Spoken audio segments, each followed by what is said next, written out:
what had happened. Sir Topham Hatt and Miss Jenny came to see what had happened. "This is a disaster," boomed Sir Topham Hatt. "Thomas," he asked, "why did you shunt so many freight cars for Stanley?" Thomas felt terrible. He knew why he had done it, but he couldn't tell Sir Topham Hatt and the other engines. He felt too ashamed, so he said nothing. Sir Topham Hatt was very cross. The other engines started to whisper. "Thomas doesn't like Stanley," snorted James. "That's why he shunted too many freight cars for him." "Why would Thomas do such a thing?" asked Toby. "Thomas would never do that," peeped Percy, but he was worried. Thomas felt very bad. He puffed slowly away.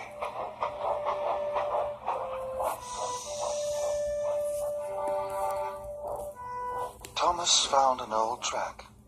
He wanted to be alone. "The other engines don't want me around," he puffed sadly. "They wish I wasn't here at all."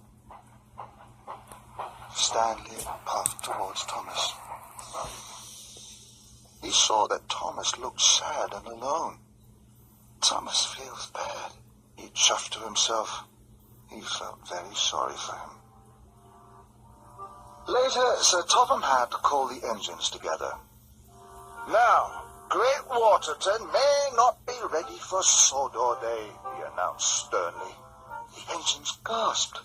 "Miss Jenny's crew will load the rubble into the freight cars tonight, but this means extra work for all of you," he added. "Tomorrow, you will start to shunt the freight cars away to the sidings."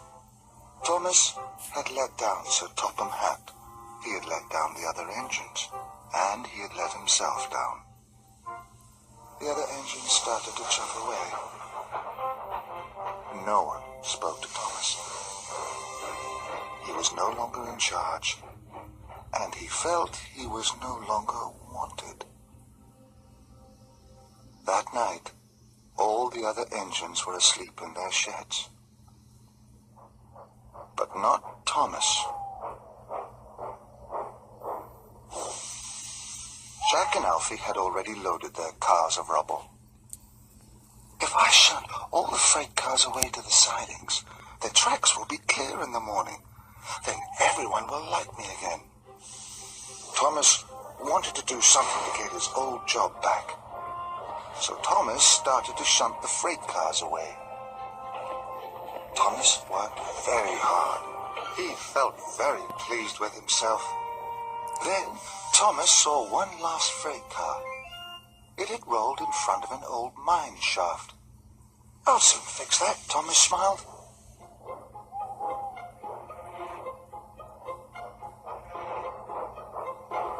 Then there was trouble. Thomas biffed the car too hard. It rolled forward and disappeared into the mine. "Cinders and ashes," exclaimed Thomas. "Where did that freight car go?" Thomas rolled forward and peered inside. It was very dark. "I must finish the job," he huffed. "I'll soon find that car." And Thomas puffed into the mine. It was very dark. Thomas was happy he had a bright lamp. He saw the freight car rolling away. Then it disappeared around a bend. "Bust my buffers," puffed Thomas. "I'd better go after it." The slope was very steep. Thomas whizzed down it and clattered around the bend. Up Thomas whooshed and down he whizzed.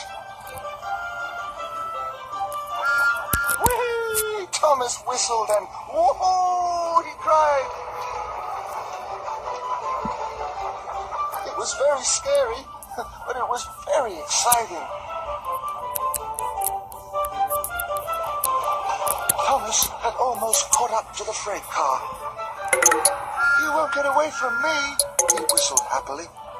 But Thomas didn't see the junction ahead. The freight car whizzed